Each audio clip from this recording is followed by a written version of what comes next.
रतिपुर नाम का एक बहुत ही सुंदर गांव था, जहां एक भी व्यक्ति गरीब नहीं था।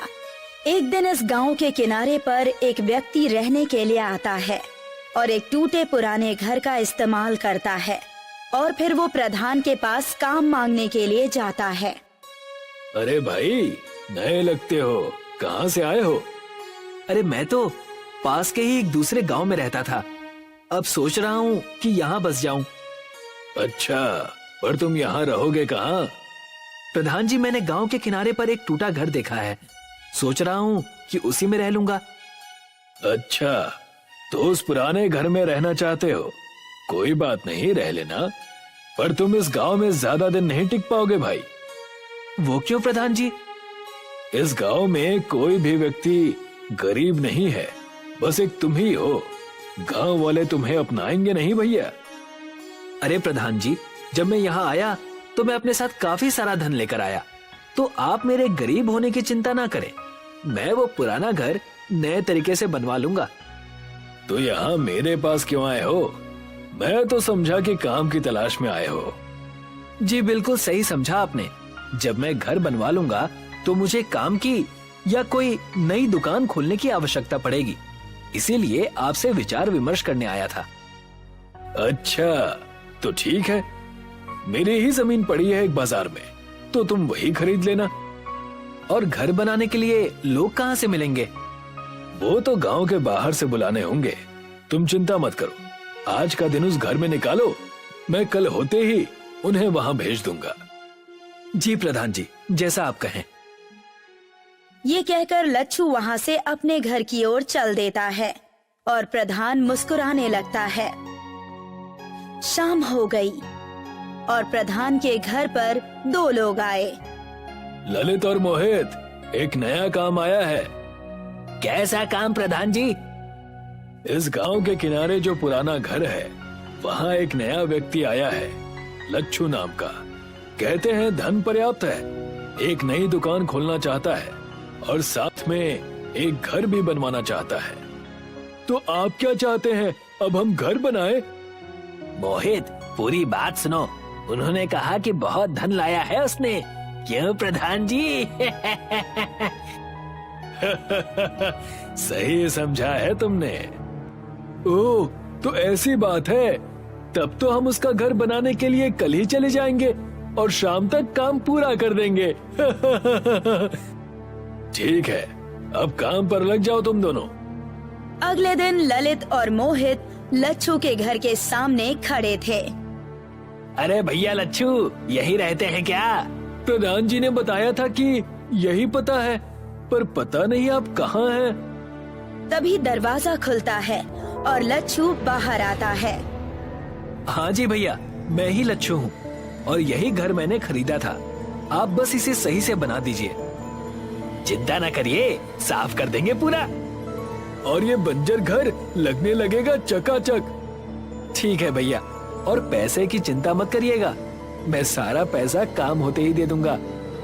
ललित और मोहित घर के अंदर घुसते ही वो देखते हैं कि वहाँ बस एक संदूक रखा है और एक कपड़ों का थैला।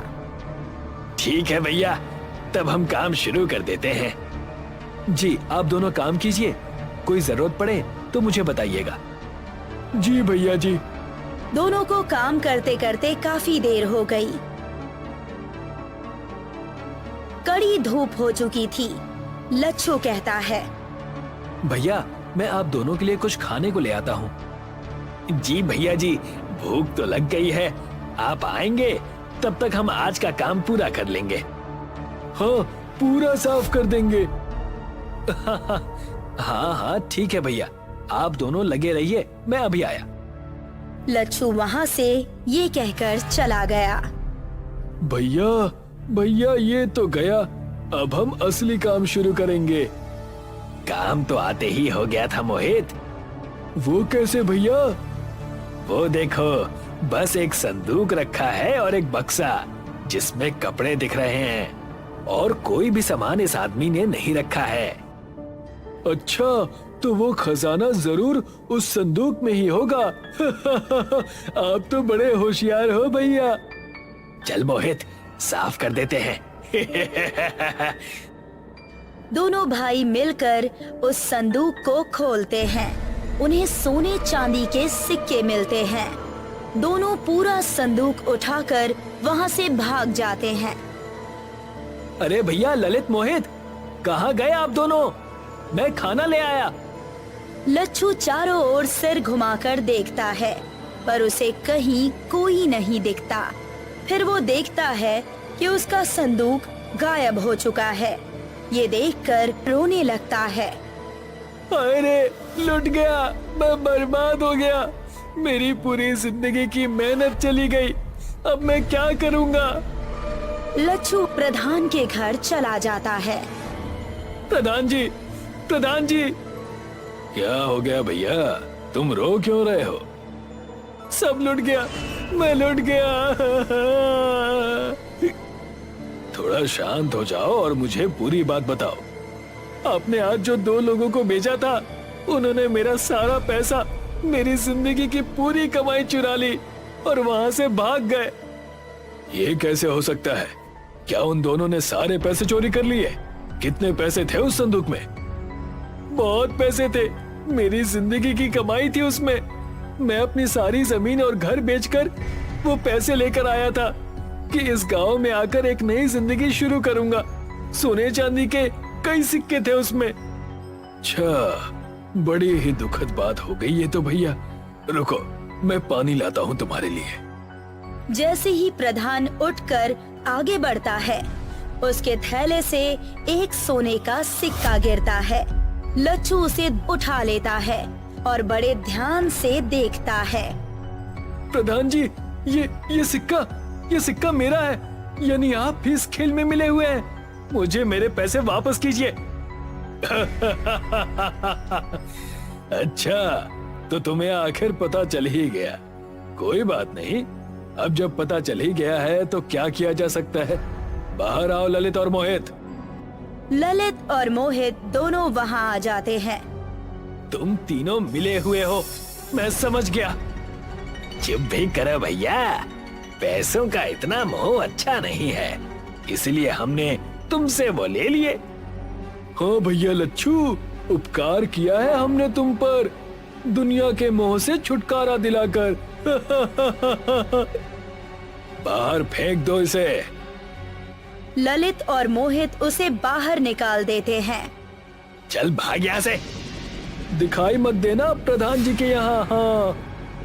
लच्छू रोते हुए जंगल की तरफ जाकर बैठ गया। तभी वहाँ एक भिखारी आता है। क्यों रे भैया, रोता क्यों है? तुम नहीं समझोगे। एक भिखारी को दूसरा भिखारी ना समझे तो वो व्यर्थ है भैया। मैं भिखारी नहीं हूँ, मेरे सारे पैसे इस गांव के प्रधान ने चोरी कर लिए हैं। तो हो गए ना भिखारी तुम भी। हाँ, शायद सही कह रहे हो तुम। अब मैं क्या करूं, मुझे कुछ समझ में नहीं आ रहा है। मुझे कुछ पैसे दे दो तो मैं तुम्हारी मदद कर सकता हूँ। अभी भिखारी कहकर चिढ़ा रहे थे और अब पैसे मांग रहे हो। गजब की माया है। समझता हूँ, पर भूख इतनी लगी है कि क्या करूं। लच्छू अपने जेब से सारे पैसे निकालकर उसे दे देता है। बस ये आखिरी पैसे बचे थे मेरे पास। सारे पैसे दे दिए मुझे और खुद के लिए कुछ क्यों नहीं बचाया? तुम भी तो परेशान हो। मैंने तो आज खाना खा लिया था, तुम भी खाना खा लेना इससे। क्या मांगते हो? मैं भी तुम्हें वो दूंगा। मेरा बोला खाली नहीं जाता, तो सोच समझ के बोलना। शायद तुम झूठ नहीं कह रहे, लेकिन फिर भी फिलहाल मैं इस हालत में नहीं हूँ कि कुछ सोच सकूं और मांग सकूं। अपनी इच्छा से जो उचित समझो वो दे दो। ठीक है, तब जिस घर में तुम रह रहे थे वहां पर एक खुफिया महल आ जाएगा। क्या सच? इतना भव्य घर तुम मुझे क्यों दे रहे हो? मैं इन सब चीजों से दूर हूँ भैया। मैं ना किसी से भीख मांगता हूँ और ना ही किसी को कुछ देता हूँ। जो दान में मिल जाए वो बिना कुछ कहे स्वीकार लेता हूँ। तुमसे मैंने मांगा था तो तुम्हें लौटा दिया। तभी भिखारी वहाँ एक संदूक प्रकट करता है और लच्छू को दे देता है। ये संदूक कैसा है? भैया, इस संदूक में अनगिनत पैसे हैं, ताकि तुम्हें कभी पैसों का अभाव ना हो। तुम्हारे अतिरिक्त अगर कोई भी इस संदूक को खोलेगा तो वो इसमें कैद हो जाएगा। आपका बहुत बहुत धन्यवाद महंत जी। अरे भैया, चिंता क्यों करते हो? भगवान का नाम भजो और काम करो, फिर जो होता है होने दो। लच्छू हाथ जोड़कर उस इंसान को प्रणाम करता है और उसके जाने के बाद अपने खुफिया महल की तरफ आ जाता है। जैसे ही वो दरवाजा खोलता है तो मानो अंदर से वो जैसे कोई महल हो। वाह, ये तो सचमुच एक महल की तरह है। लच्छू बड़ा ही अचंभित होकर पूरे महल को देख रहा था। तभी उसे दरवाजे पर एक दस्तक सुनाई देती है। संदूक को रखकर वो दरवाजा खोलने के लिए जाता है। दरवाजा खोलते ही ललित मोहित अंदर घुसे चले आते हैं और एक पल के लिए भौचक्के रह जाते हैं। ये क्या है? कैसे? कहां से? कब से? क्या काम है? अब क्यों आए हो यहाँ? प्रधान जी! प्रधान भी घर के अंदर आ जाता है। क्या है? आप तीनों को अब क्या चाहिए मुझसे? दिव्य, दिव्य है ये भवन। कहां से तुम्हें मिला ये? तुमसे मतलब? अपने काम से काम रखो और अब चले जाओ यहाँ से। इस घर पर मैं कब्जा कर लूंगा कुछ दिनों में, और ये संदूक जो वहां दिख रहा है ना, इसमें लगता है बहुत पैसे रखे होंगे इसने। हाँ प्रधान जी, सही कह रहे हैं। वैसा ही संदूक है जैसा ये लेकर आया था। हमें लगा बस एक है इसके पास, पर इसने तो दूसरा भी छुपा रखा था। इतना दिव्य खुफिया महल मेरे जैसे प्रधान के लिए ही बना है, और ये संदूक इस महल के साथ मिल रही है। भाई वाह! चलिए इसे खोलते हैं प्रधान जी। नहीं, इसे मत छुओ। इसे बस मैं खोल सकता हूँ। अगर किसी और ने खोलने की कोशिश की तो पता नहीं क्या हो जाएगा। बेवकूफ समझा है क्या? लच्छू की बात काटकर प्रधान, ललित और मोहित उस संदूक को खोलते हैं, और जैसे ही वो उसे खोलते हैं वो तीनों को अंदर खींच लेता है। लच्छू उन तीनों को देखता रह जाता है और फिर डर से तुरंत संदूक को खोलकर देखने लगता है। उस संदूक में बस हीरे और जवाहरात ही मिले, और वो तीनों कहाँ चले गए इसका कोई पता नहीं चला। तब से लच्छू अपने खुफिया महल में रहने लगा। सूखापुर गांव में दिनेश नाम का एक लालची किसान रहा करता था। सूखापुर गांव रेगिस्तान में बसा हुआ था। उस गांव में वर्षा ना के बराबर होती थी। गांव के लोग गर्मी और सूखे की वजह से बहुत ज्यादा परेशान रहा करते थे। दिनेश के लालचपन की वजह से उसकी पत्नी रश्मि उससे बहुत परेशान रहती थी। एक तो हमारे गांव में वैसे भी सूखे का अकाल पड़ा हुआ है, ऊपर से तुम्हारा लालच समाप्त होने का नाम ही नहीं ले रहा। बकवास मत करो रश्मि। हमारा गांव वैसे भी रेगिस्तान में बसा हुआ है, और रेगिस्तान में हर महीने बारिश तो होती नहीं है। लेकिन मैंने सुना है कि पहले हमारा सूखापुर गांव हरियाली से भरा हुआ था और यहाँ पर बहुत अच्छी वर्षा भी हुआ करती थी। हाँ, वो घिसी पिटी कहानी मैंने भी सुनी है कि उस समय गांव में किसी इंसान के लालच की वजह से किसी दैवीय शक्ति वाले पुरुष ने गांव वालों को श्राप दे दिया, और उस दिन से इस गांव में हरियाली की जगह रेत ही रेत है। ये बिल्कुल सही बात है जी। आपको इस बात का मजाक नहीं उड़ाना चाहिए। देखो, मुझे तुम्हारी बकवास सुनने में कोई दिलचस्पी नहीं है। अगर तुम मेरे धन कमाने को लालच समझती हो तो समझती रहो। ना ही मुझे तुमसे फर्क पड़ता है और ना ही गांव वालों से। इतना कहकर दिनेश क्रोधित होता हुआ अपने घर से बाहर निकल गया। वो घर से कुछ ही दूर चला था कि तभी गांव का मुखिया दिनेश को देख गया। दिनेश मुखिया से नजर बचाकर छुपने ही वाला था कि तभी मुखिया की आवाज उसके कानों में टकराई। ऐसे मुंह छुपाकर भागने से कोई लाभ नहीं दिनेश। कोई ऐसा काम क्यों नहीं करते कि कभी अगर मुझसे बात करो तो आंख से आंख मिला सको। ऐसी कोई बात नहीं है मुखिया जी, मैं बस आपको देख नहीं पाया था। झूठ मत बोलो दिनेश, मैंने साफ साफ देखा कि तुम नजर बचाकर मुझसे भाग रहे थे। मैं आपसे क्यों भागूंगा मुखिया जी? क्योंकि परसों ही मुझसे बिरजू ने तुम्हारी शिकायत की थी। उसने कहा था कि तुमने कुछ रुपयों के लालच में अपनी बेकार की वस्तु सही बताकर उसे बेच दी। ये बिल्कुल अच्छी बात नहीं है। बिरजू एक गरीब किसान है, मत भूलो कि तुम भी एक किसान ही हो। मैं किसान के साथ साथ एक छोटा व्यापारी भी हूँ। और मुखिया जी, व्यापार में इतना तो चलता है। और वैसे भी बिरजू कोई दूध पीता बच्चा तो था नहीं। वो एक 26 वर्षीय हट्टा कट्टा नौजवान है। मैं इस गांव का मुखिया हूँ दिनेश। सिर्फ तुम्हारी पत्नी की शक्ल देखकर मैं चुप रहता हूँ, क्योंकि उसका व्यवहार बहुत अच्छा है। अगर तुम्हारी पत्नी का चेहरा नहीं होता ना, तो तुम्हें इस गांव से धक्के देकर बाहर निकाल देता। आप गांव के मुखिया जरूर होंगे, लेकिन इसका मतलब ये नहीं कि आपके मन में जो मन में आएगा आप वो करेंगे। मुखिया और सरपंच के जमाने चले गए। आज का जमाना कोर्ट कचहरी का है। अगर मुझ पर इतना ही क्रोध आ रहा है तो जाइए, जाकर किसी कोर्ट में मेरे नाम का मेरे खिलाफ मुकदमा दाखिल करा दीजिए। इतना कहकर दिनेश वहाँ से चला गया और मुखिया गुस्से से दांत पीसता हुआ बोला, पता नहीं ये अपने आप को समझता क्या है। एक दिन मैं इसे सबक सिखा कर रहूंगा। दरअसल दिनेश एक लालची किस्म का किसान था। वो खेती करने के अलावा तरह तरह की शहर से बेकार की वस्तुएं खरीद कर लाता और गांव वालों को सही बताकर उनसे अच्छी कीमत वसूलता और उन्हें मूर्ख बना देता। दिनेश एक छोटे से रेत के टीले पर बैठकर बोला, ये मुखिया अपने आप को पता नहीं क्या समझता है।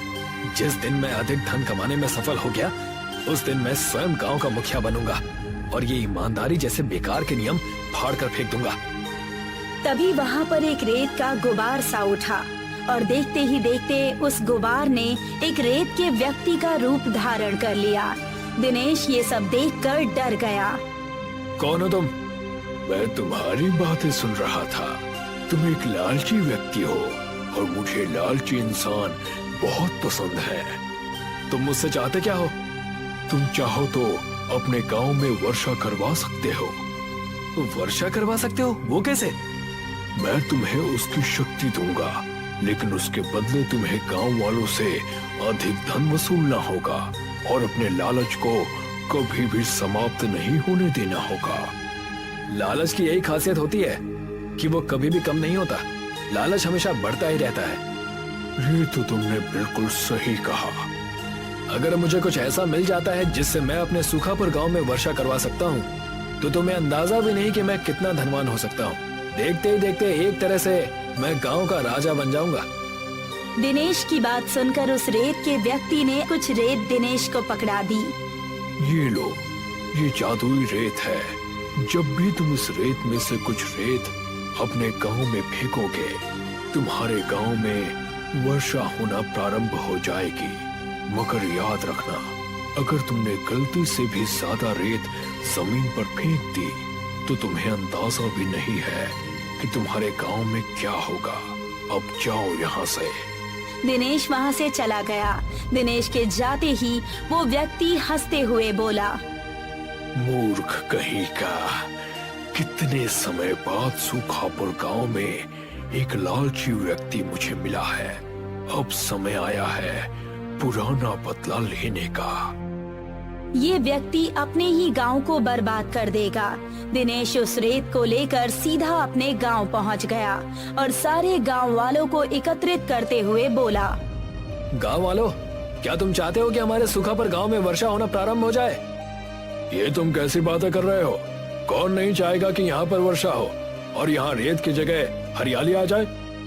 मेरे पास एक ऐसी शक्ति है कि अगर मैं चाहूँ तो इस गांव में वर्षा हो सकती है, लेकिन तुम्हें उसके बदले अपनी सारी संपत्ति मेरे नाम करनी होगी। वर्षा के बाद हरियाली होगी और तुम्हारी बंजर जमीन उपजाऊ हो जाएगी। उस जमीन में तुम जो भी फसल उगाओगे वो सारी फसल मेरी होगी। लगता है तुम पागल हो गए हो दिनेश। जरूर तुम्हारा ये गांव के लोगों को ठगने का नया तरीका होगा। नहीं मुखिया जी, ये मेरे ठगने का कोई नया तरीका नहीं है, बल्कि ये सत्य है।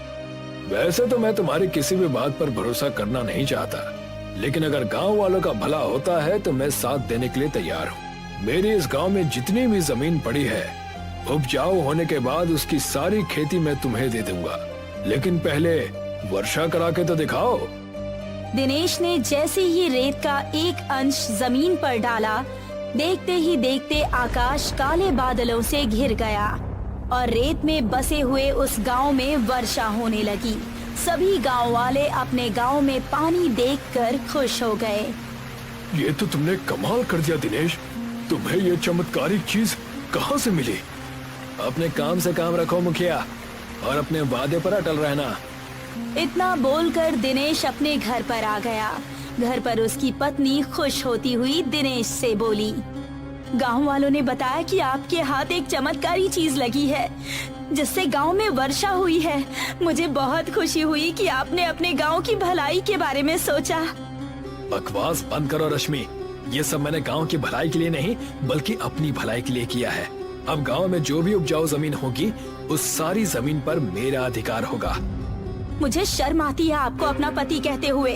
आपके अंदर लालच कम नहीं बल्कि और ज्यादा बढ़ गया है।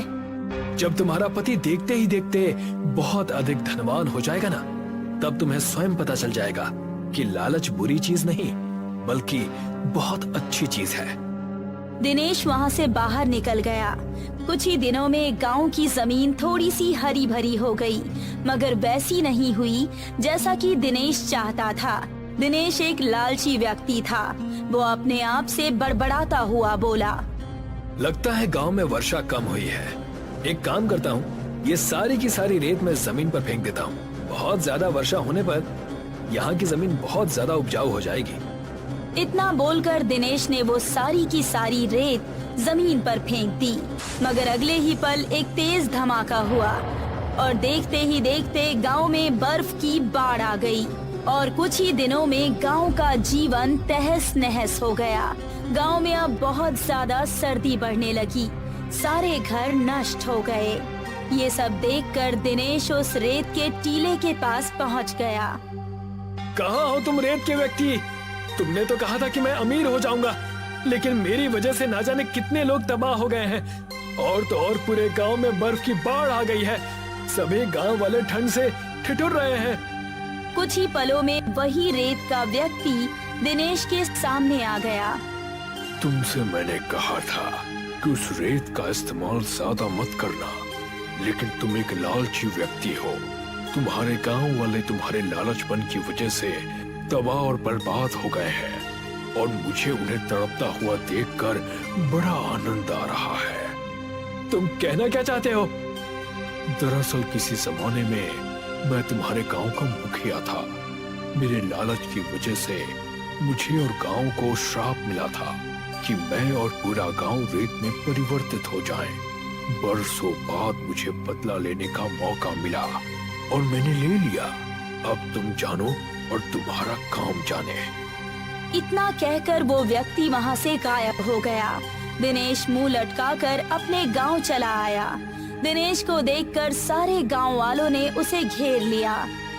तुमसे मैंने कहा था दिनेश, तुम्हारे लालच का नतीजा किसी दिन बहुत बुरा होगा। और देखो, आज तुम्हारे लालचपन की वजह से सारे गांव को कितना नुकसान और कितनी तकलीफ झेलनी पड़ रही है। मुझे अपने आप पर शर्मिंदगी हो रही है मुखिया चाचा, मुझे क्षमा कर दीजिए। मेरी वजह से गांव वालों को तकलीफ पहुंची है। मैं गांव वालों का भरपूर सहयोग करूंगा। मैं कोई न कोई उपाय निकाल लूंगा। अब तुम क्या करोगे? फिलहाल तो गांव वालों को ठंड से बचाने का इंतजाम करना होगा। इतना बोलकर दिनेश अपने घर से बहुत सारे मोटे बोरे और रुई ले आया और गांव वालों की ओर देखकर बोला, गांव वालों, हमारे घर तो तबाह हो चुके हैं। तुम सब बोरों और रुई से गुदड़ी के घर बनाओ ताकि तुम्हें ठंड में थोड़ा सुकून मिले। गांव वालों ने ऐसा ही किया। दिनेश के कहे अनुसार वो सभी बोरे और रुई मिलाकर झोपड़ी गुदड़ी के घर बनाने लगे। गांव वालों को इससे बहुत ज्यादा राहत मिली। तुम्हारे अंदर का बदलाव देखकर मुझे अच्छा लग रहा है दिनेश, लेकिन गांव वालों को अभी पूरी तरह से राहत मिली नहीं है। अभी भी कुछ लोग हैं जो बेघर हैं। मेरे पास एक उपाय है मुखिया जी। क्यों ना हम ट्रैक्टर की ट्रॉली को उल्टा करके उससे एक घर बनाएं। उससे होगा ये कि घर गर्म भी रहेगा और घर का घर भी हो जाएगा। वाकई तुम्हारे दिमाग का तो जवाब नहीं। अगर यही दिमाग तुम अच्छे कामों में लगाते तो आज बहुत सफल होते। मुखिया ने गांव में यही ऐलान कर दिया। गांव वालों का जीवन कुछ दिनों तक ऐसे ही चलता रहा, मगर एक दिन अजीब घटना हुई। देखते ही देखते गांव से बर्फ समाप्त हो गई और ठंड भी खत्म हो गई और सारे गांव में हरियाली ही हरियाली छा गई। मुखिया दिनेश के पास आकर बोला, दिनेश, ये सब कुछ कैसे हुआ? पता नहीं मुखिया चाचा, मेरी भी कुछ समझ में नहीं आ रहा। चलो चलकर देखते हैं। दिनेश अपनी पत्नी सहित मुखिया के साथ बाहर आ गया। पूरे गांव में जश्न का माहौल था। लगता है ईश्वर ने हमारी प्रार्थना सुन ली। आप सही कहते हैं मुखिया चाचा, शायद ईश्वर ने मुझे क्षमा कर दिया। तभी दिनेश के कानों में किसी बुजुर्ग व्यक्ति की आवाज टकराई। ये सब तुम्हारा ही कमाल है दिनेश। कौन है आप? और मैंने आपको पहचाना नहीं। मैं भी इसी गांव का व्यक्ति हूँ। वर्षों पहले इस गांव को एक श्राप मिला था। उस श्राप को दिनेश ने तोड़ा है। मुझे तो अभी भी ये बात समझ में नहीं आ रही। आप हैं कौन? बहुत समय पहले की बात है। एक साधु इस गांव में आए थे। साधु के पास कुछ मोती थे जो उसे शहर में किसी को देने थे, मगर गांव के मुखिया की नीयत खराब हो गई। मुखिया ने साधु के वो मोती चुरा लिए। गुस्से में आकर साधु ने मुखिया सहित इस पूरे गांव को श्राप दे दिया कि ये पूरा गांव रेत में परिवर्तित हो जाए, और वही हुआ।